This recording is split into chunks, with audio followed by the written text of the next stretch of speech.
Man, there has no doubt in my mind that the black and gold brand has been the standard bearer in bringing unforgettable, unbelievable storytelling and incredible Dave Meltzer approved type matches to some degree this year as we close 2019. And that is Undisputed. Hello, everybody. Now, I'm just a simple man. Working on new sub, as you can see. And my name is Noah Foster. Welcome to this special year-end Simple Take as we look back at NXT as a whole.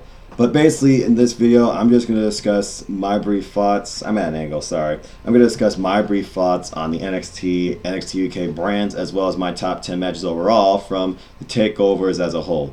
There's no doubt in my mind that this year, the Undisputed Era Imperium, Walter, Pete Dunne, British Strong Style, and of course, the evolution that was the NXT Women's Division has really put down the strongest front this year in professional wrestling. So with that being said, I have been amazed. I finally saw my first takeover live. I saw 2 NXT events live, and I got to meet Adam Cole, baby, and Shayna Baszler live too during SummerSlam weekend. That was awesome. I gotta get these framed. Sorry, Big G.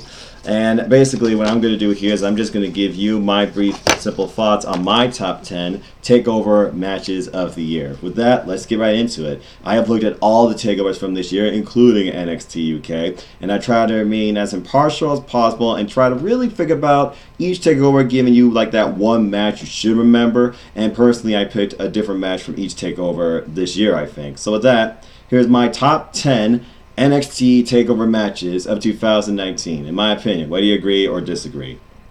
Number 10. This one was really great because it really showed how a triple threat could be played out as the Undisputed Era were going forth on their prophecy of attaining all the goal, which of course, as you know, they did eventually. And I also got to see this match live, and of course we got to see the most original, charismatic, over character right now in WWE, before the Fiend I mean. My number 10 is the Triple Threat North American Championship match between Roderick Strong, the current champ at the time, Velveteen Dream, and the Bruiserweight Pete Dunne, who decided to come into NXT US basically as a whole after basically finishing out his stint with Imperium British Strong Style over in the UK. That match was incredible, back and forth action. It wasn't like one man just waiting for a spot here. Everybody jockeying for position. There was incredible ways Roderick Strong used the other two men's body for inverted backbreakers and dual submissions. But in the end, the Velveteen Dream, he got the win, and he pinned, I believe, the Bruiserweight. Someone can correct me on that, and retained the title in a match to be remembered. By the way, shout out to the Toronto Raptors on their huge win. That was also encompassed in Velveteen Dream's entrance. Seeing that entrance live, folks, is unbelievable, okay? If you haven't seen Velveteen Dream live, you need to. Simple as that. Alright, number 9 for me, it was crazy, it was wild, and I loved it. Number 9 for me was actually let me think here. How could I best put it? Oh, I know. Number 9 for me was basically what some would think, oh, this is the greatest last match in history. I don't know if that's true, but it still was pretty incredible. Back at NXT TakeOver, by the way, that last match I was just talking about, NXT TakeOver Toronto 2, is where that occurred. My number 9 occurred at NXT TakeOver 25. It was the 4-way NXT Tag Team Championship ladder match between Undisputed Era's Kyle Fish, I always screw that up. Kyle O'Reilly and Bobby Fish. It just rolls off the tongue, it seems. The Street Profits, the Forgotten Sons, and the 1-2 connection, Danny Burch and Only Lorcan. But the real story here was the major bumps that Kyle O'Reilly especially took, like falling on top of a ladder at one point and even his partner. Kyle O'Reilly, one of the best in-ring workers in the business, without a doubt. Seeing Red Dragon in NXT just makes me happy all the time. But basically at one point we got a Living Nightmare coming out as the other member of the Forgotten Son, Riker. He came out, caused havoc, basically regained control for the Undisputed Era. Forgotten Sons. You can tell how tired I am. I got done just talking about 6 hours of this decade, so there you go. But anyway, in the end, they all teamed up against this nightmare. They took him out, and in the end, you thought, oh, we got our winners. No, who comes out of nowhere with bigger hops than LeBron James, it seems? Freaking Montez Ford hops towards the ladder, knocks off Undisputed Era, and friggin' wins the gold for the Street Profits, their first NXT championships, and pretty much the only ones, ever. This match had all the crazy antics, all the ladder spots you could imagine. Ladders thrown over each other, it seemed. People flying over the top rope, broken bodies. And it was just a fun match to watch overall, and you could feel the excitement. It was like living through ECW again. But it's still, in my opinion, the number one ladder match is the triple threat from WrestleMania 17. But I digress. Okay, number 8 for me. NXT Takeover Phoenix. I got a new webcam. I'm trying to get used to the position. NXT Takeover Phoenix. The beginning of the year. It was the match between one and only Ricochet versus Johnny Takeover, Johnny Gargano, who was kind of getting, into his dark side, per se. Yes, I know we had Star Wars recently. Disney Plus got The Mandalorian, ... But anyway. In this match, though, Johnny Gargano was truly showcasing why he is Johnny Wrestling. And yes, I do have that shirt too. But he also showcased how Ciampa was really kind of influencing him. Because there was a couple of spots here where it looked like he was going to go for a dark moment. Like brainbuster him on concrete on the outside of the ring. But these two had an incredible back and forth dynamic match. And they jockeyed for submissions. Ricochet literally flying over the turnbuckle at one point. Both men jockeying for position. This was a true wrestling classic. But it came down to Johnny Gargano literally doing what he needed to do to win. And he gave into his dark side and delivered a nasty, nasty suplex spot on the exposed concrete floor, where Ricochet just fell limp. And then Johnny Gargano, he got him back in the ring. And as he slowly got up in the apron, Johnny Gargano just said, I win. I win. And basically slingshot DDT. And next thing you know, Johnny Gargano was your new NXT North American champion. Of course, it was position, and as you know, Velveteen Dream won it shortly. But this was a major moment because, once again, Johnny Gargano is Johnny Champion. And he finally gets his first singles gold in NXT. And you could just see the relief over his face. And, of course, he was channeling Marvel characters because, that's Johnny Gargano. But that was my number 8. And, again, it's another great classic wrestling match. If you have an opportunity, please watch it. Number 7. Let's go to the other side of the pond to jolly old England. My number 7, and this shouldn't surprise anybody, my favorite match from NXT UK Takeover Blackpool. The first UK Takeover underneath the NXT UK brand. My number 7 is Grizzled Young Veterans, as they would be known later on. But simply they were just Liverpool's number 1, Zach Gibson, and his partner, James Drake, versus, for the inaugural NXT UK Tag Team Championships, 2/3 of British Strong Style, Mustache Mountain. This match, and the homage, by the way, of course, to British Bulldog and everybody, was awesome. But there was so many ridiculous spots here. And then that one spot with the electric chair position suicide dive that turned Tyler Bate inside out. And you freaking saw that people were busted open during this. And everybody fought, including me. Darn you, Stefan, and your freaking right guess. The only one who got it right, by the way, for the NXT team. Support Aftermatch Wrestling, folks, on Instagram and on YouTube. And our group Armbar, ARMBMR, exclamation point. Shout out to you, Jerry Slaughter, General. Excuse me. But basically, here was where Zach Gibson and James Drake truly ascended and set what they thought were going to be the greatest tag team champions of all time. And they had a very long reign with these titles, and they got them over very strongly. And these belts are beautiful, by the way. But there was amazing back and forth action. Tyler Bate, he is superhuman, I think, in a way. People should not be that strong. And I just really love that match. And I get it. We also had the 40-plus clash between Joe Coffey and Pete Dunne. We had the surprise match between Finn Balor and Jordan Devlin. We had the crowning of the NXT Women's Championship. And I can talk about all these takeovers if you want me to. Maybe I'll do that in the epilogue edition of this. But yeah, this was by far my favorite match on the card. And I could not believe the outcome. And I wasn't really, mad about it. So, yeah, my number 7 is NXT UK TakeOver Blackpool, Mustache Mountain versus the Grizzled Young Veterans for the NXT UK Tag Team Championships. The inaugural champs, I might add. And Zach Gibson, James Drake, they made history. All right. Our next match, number 6. This is where I truly thought that women's wrestling I always knew it was good, okay, especially with NXT, but there was like a short stint that I kind of got, a little lazy, I feel like, for a while. And then I'm like, why is she just being known as simply Johnny Gargano's wife? And I know what Io Shirai's capable of as a face, but I love her even more as a heel, the Joshi Dudas, as they call it. Shout out to Amy, by the way, great dance moves. And I got to see it live, and it was my favorite match of SummerSlam weekend. My number 7 is, number 6, excuse me. NXT Takeover Toronto 2, Io Shirai versus Candice LeRae. All this was just a grudge, as Io Shirai turned on her best friend after she basically blamed her for losing the NXT Women's Championship in a steel cage match against Shayna Baszler. Even though Candice LeRae came out to help, and even the numbers against the other horsewomen that are very green, by the way. And the next thing you know, she takes this dark, torturous, internal turn and takes this completely different setup to her character, and Io Shirai is a full-fledged heel, and I loved it. What is it about NXT women turning heel that just makes them 100 times better? Someone answer that for me, please. And then I'm like, Candice LeRae, I know what Candice is capable of. I saw her in PWG. I've watched her live in NXT. I know that she's had intergender matches, not only against Johnny Gargano, but others, including, I might add, Drew Gulak. But anyway, she's always just been Johnny Gargano's wife. She's been there. She's had some great showcase matches, but she never made it to that point where it's like, what do we see her at her best? This match was when we finally saw Candice wrestling, and for months to come after that.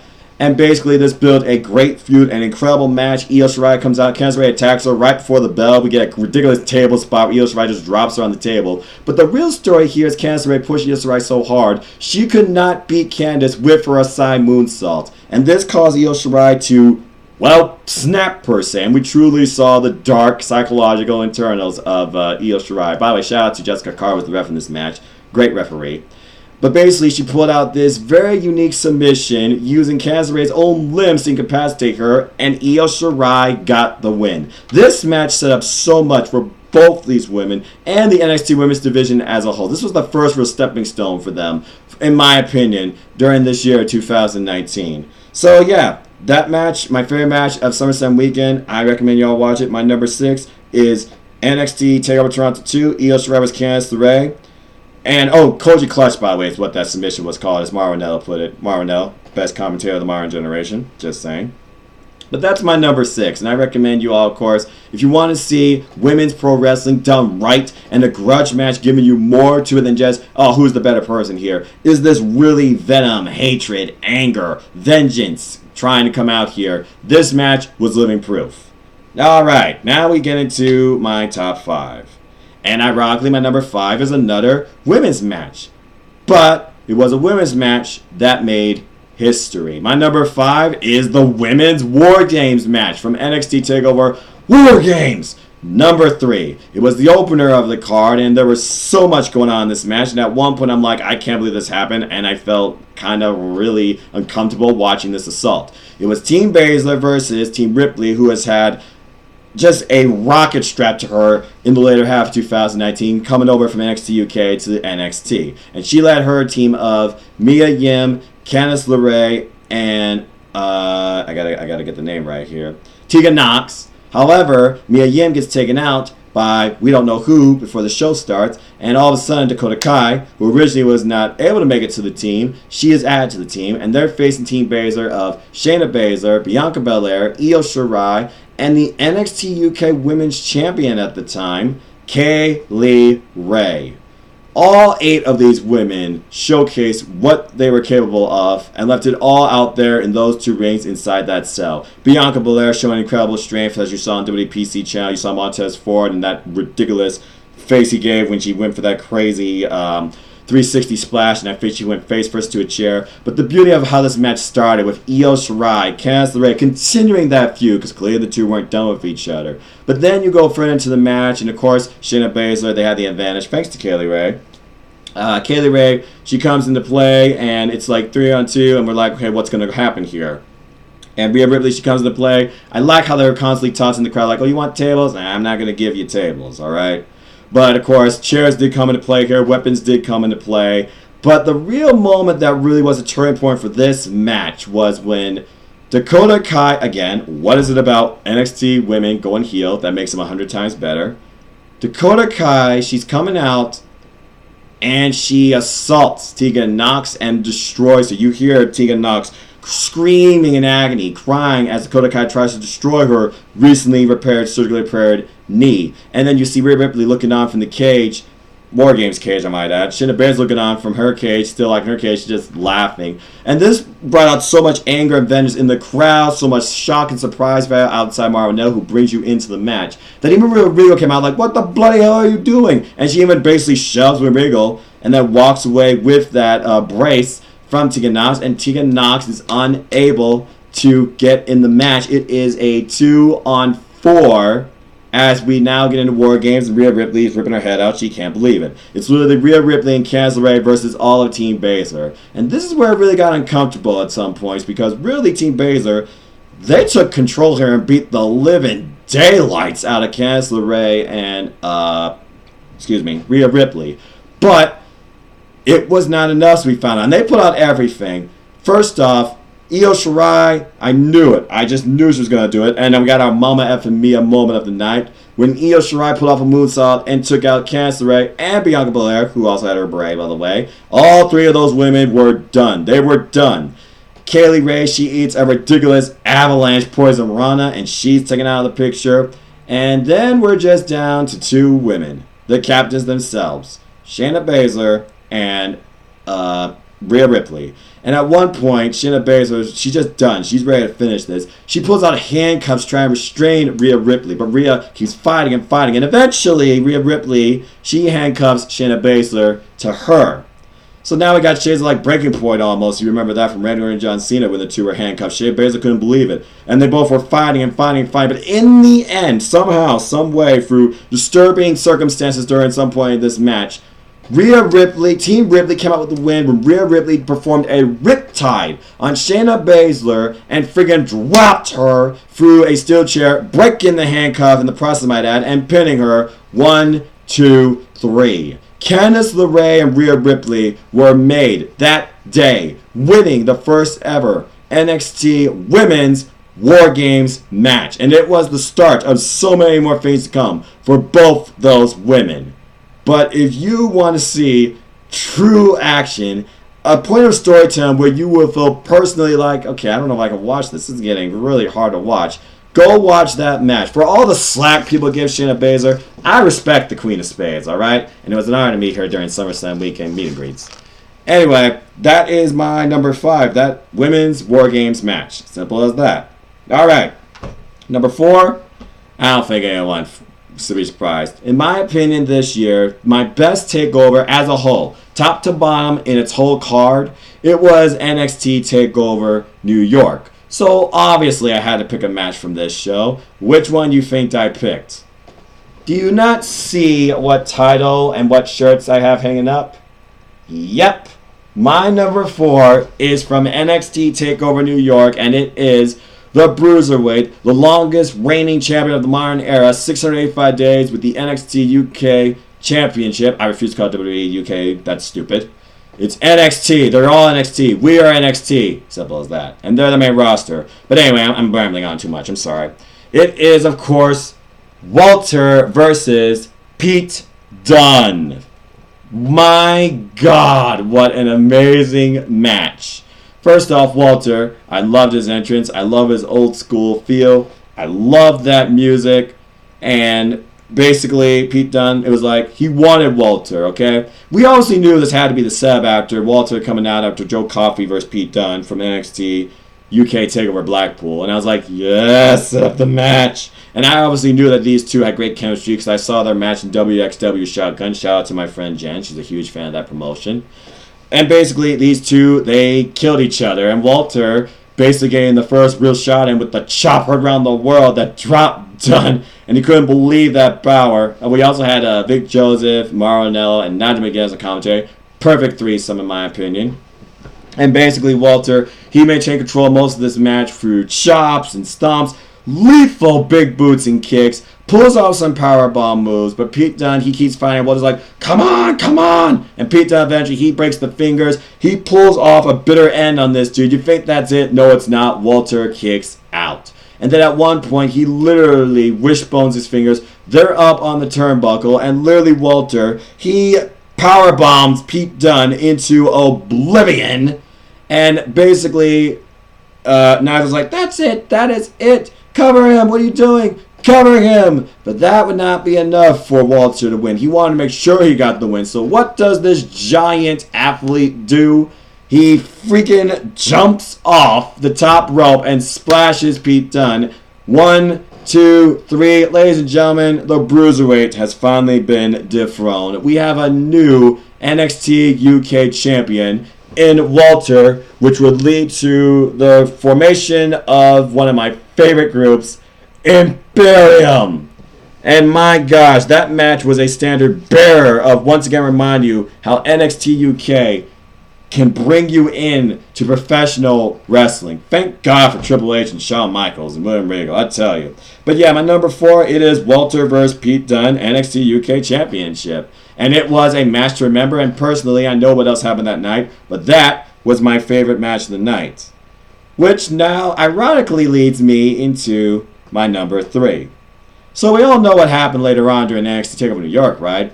Johnny Gargano, he finally gets his moment, and he becomes the NXT champion. Beating all the odds, beating Adam Cole, baby. Getting the crowd on his side when the crowd was firmly behind Adam Cole, baby, in the beginning. And even after that, celebrating with his family and his wife who comes out, it's like it all came full circle. He embraces Tommaso Ciampa. But this would lead to what became my number 3 match of 2019 for NXT Takeovers. Number 3, Johnny Gargano versus Adam Cole, baby. 2 out of 3 falls match. Psych, gotcha. Of course it's going to be that. I know how incredible the UK brand is, and I love Walter and Pete Dunne, but this match right here between 2 of the all-time greats in NXT, and this broke the Meltzer scale. It got 5 stars, people.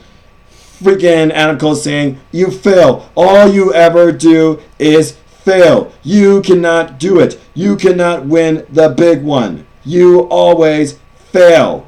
Well, guess what? Johnny Gargano proved him wrong. He ascended even with Adam Cole using the Undisputed to his advantage. Johnny Gargano takes them all out. But at one point, like, get the ref, get the ref. And you think Adam Cole's going to win. No, he doesn't. And then the explosion from that building when Johnny Gargano finally does it. Finally makes it to the top and becomes the first, I might add, Grand Slam champion of NXT. Now that he is Johnny Champion, he holds the NXT championship. And it's like all the bad blood and the rivalry to remember Johnny Gargano and Tommaso Ciampa, it just dissipated as Ciampa came out, neck brace and all, and he and Candice and Johnny, they embraced each other, and that was the end of the show.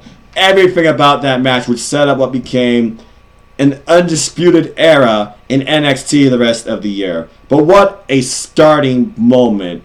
And probably the biggest moment of Johnny Gargano's career thus far. So yeah, my number 3 is Johnny Gargano versus Adam Cole, NXT Vacant Championship match. 2 out of 3 falls. Alright, now let's go into my number 2. You know, there are so many things you can figure about when it comes to NXT. And how well they have storylines and matches and feuds go the distance. Well, they did again here. Because guess what, folks? My number 2 is actually NXT TakeOver 25. It is Johnny Gargano versus Adam Cole, baby, for the NXT Championship in just a straight up match. All the psychology was brought into play here, all the history, and this match was made official. We had Josiah Williams bring out Adam Cole to WrestleFlow. I thought that was freaking incredible. In this match, he fakes Johnny Gargano out, tries to think, Undisputed Era, come out and help me. And it was a match of working over Johnny Gargano's knee, just devastating it. He wraps him up in submission holds. He bashes it down the mat. Johnny Gargano goes for some power moves, but he couldn't because the knee was hurt. The ref gets taken out. A ref that Johnny Gargano knows very well, by the way. There was mind games. There was stealing moves. And in the end, Gargano at one point, he's so exhausted as Adam Cole is seeing him for the last shot. Gargano passes out, only to try and trap Adam Cole, and Gargano escape in a quick roll-up. But in the end, Adam Cole, he would not take no for an answer to finally reach the summit and towards his prophecy of the Undisputed Era being draped in gold. And he did it. Adam Cole, baby, became the NXT champion. Oh my gosh, this match and the start of what was to come, I tell you. And it's weird, it's funny, you know, NXT Takeover 25 just came out of nowhere because of other reasons due to Puncher Roderick. But anyway, I'm so glad this happened and this match happened. 25 was a great takeover too, but Adam Cole, man, it was the start of really what became the Undisputed Era in NXT.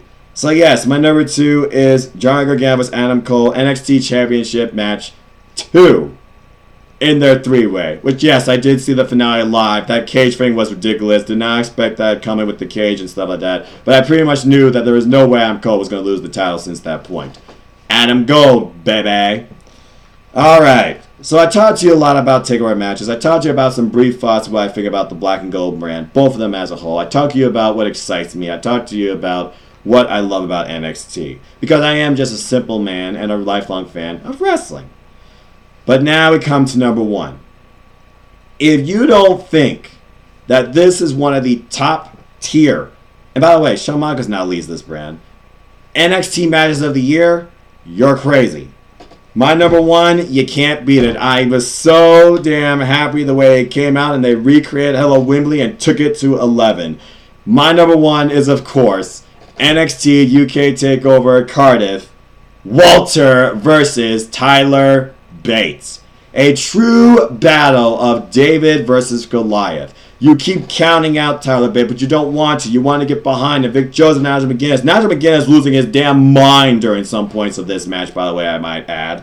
And literally, it took everything out of Tyler Bates, but he would not stay down, even kicking out at 1 after Walter delivers his vintage, old-school powerbomb that has put away everybody. Only for Walter to be shocked, and literally the crowd's getting behind Tyler Bates. He could do it, but then Walter literally clotheslines him from hell, inside out, sucks the air out of the building, and these two have a match for the ages. When Tyler Bates pulls off these ridiculous power moves like the friggin' airplane spin, he friggin' knocks out Walter, but Walter falls on his back. Not a smart move. He pulls off Tyler Driver 97. Vic Joseph now begins like, cover the man! Multiple times during this match, believed Tyler Bates was going to win this title, and you all know how this match occurred because Imperium became in effect, and we're basically trying to destroy and take over British Strong Style because basically British Strong Style is dead. We are Imperium. We own the mat. The mat is sacred. And he solidified it that night because he already previously beat Pete Dunne in a rematch, hence when Imperium was formed. So basically, yeah, I could say so much. I could probably give you a play-by-play of that match if I wanted to, but I'm trying to keep this video short. My number 1 is NXT UK Takeover Cardiff, Walter versus Tyler Bates. If you watch one match from this year in NXT, I personally recommend watching that one. Simple as that. Whew. Well, with that being said, this new setup seems to be going pretty well, and the camera's got good frame rate. I need to work on position and stuff like that. And I'm also one of those that's sometimes hard with eye contact, so sorry if I just constantly been like staring like I've been watching Pong, but I'm working on stuff. But anyway, those are my top 10 NXT Takeover matches of the year. Do you agree? Do you disagree? Do you want any more? Do you have any more questions or comments for me? What was your top NXT matches of the year? Please let me know in the comments down below, and thank you for tuning in and listening. And if you want to know more about me, know this. I'm just a simple man. And if you haven't figured it out by now, I am a lifelong fan of wrestling. And I am definitely NXT for life. But if you want to follow me and talk anything, the 5 brands of WWE or All Elite Wrestling, New Japan Pro Wrestling, Ring of Honor, Impact Wrestling, Independent Wrestling, Sport Pro Wrestling, folks, and so much more, basically anything wrestling, look me up on Twitter, nodq.com/know-it-takes to my Twitter page, or at nfoster1916. Also, you can look up on Instagram, where I will give you a hello every day. I give you a little insight to my life, some good food, and of course, wrestling moments. You can look me up on Instagram, nfoster1916. Also, just follow my civil YouTube channel here, youtube.com/user/NoahFoster210. All sorts of reviews, recaps, takes, summaries, predictions, special one-off series, and more. A neat, organized playlist for you all. And if you haven't figured it out by now, support NoDQ. The reason I'm in YouTube, forever indebted to the NoDQ family. Thank you, Aaron Riff. Go buy merch. I have a shirt. Go buy a tapestry. Buy a sticker. Buy a mug. Just do it. NoDQ.com/merch takes you to the store. Follow NoDQ on all your social media platforms, Europeans, Masters, the comment section, and everything. Polls, columns, memes, gifts, reviews, recaps, polls, sexy female pics. You name it, it's there. Primarily wrestling in WWE with a little bit of AEW and independent wrestling. And as always, I like to close. Support your wrestling outlets, big and small. Let's keep growing this incredible, diverse, unique, elite, one-of-a-kind wrestling community together. Simple as that. But with that being said, thank you so much for tuning in. I hope you enjoyed this short, simple take on NXT as a whole and my favorite 10 matches from NXT TakeOver this year. Please like, share, subscribe, comment, tell a friend. Hit that bell to know when the next video is going to go live. Hit that subscribe button. I appreciate all who has been with me through this journey in 2019 as a content creator. Stay tuned because tomorrow I'll be doing a special Simple Man's Random Wrestling, which is like no more than 30 minutes, on New Japan Pro Wrestling and some honorable mentions of my favorite rivalries and wrestlers this year for New Japan Pro Wrestling as well, as we prepare this coming weekend for Wrestle Kingdom. And yes, I will be doing Wrestle Kingdom predictions in full with Team Indie DQ as we kick off the Team Indie DQ League. So please stay tuned for more of that. But anyway, I've ranted enough. My voice is about to go out because besides this video, I just got done talking 6 hours of wrestling, basically covering the whole decade with a great friend. Please follow and look at the 2-part series if you want on the Elite of Wrestling at Neo Reality Entertainment on his YouTube channel. But until the next video, take care, enjoy life. Tomorrow's never guaranteed. I hope you all enjoyed your 2019. I hope you all enjoyed wrestling or will become a wrestling fan and give it a chance. And until the next video, it is December 30th. We are literally one more day away from the friggin' New Year. And yes, I will be back to wish you all, of course, a Happy New Year. And again, we'll see what 2020 brings. Simple as that. It's going to be even a bigger year, and I can't wait. But until the next video, take care, and I hope you all have a good night. And remember, wrestling will always matter. Simple as that. Goodbye, everybody. Oh my gosh. I can't believe I just did. Whoops, forgot to cut it off. Nah.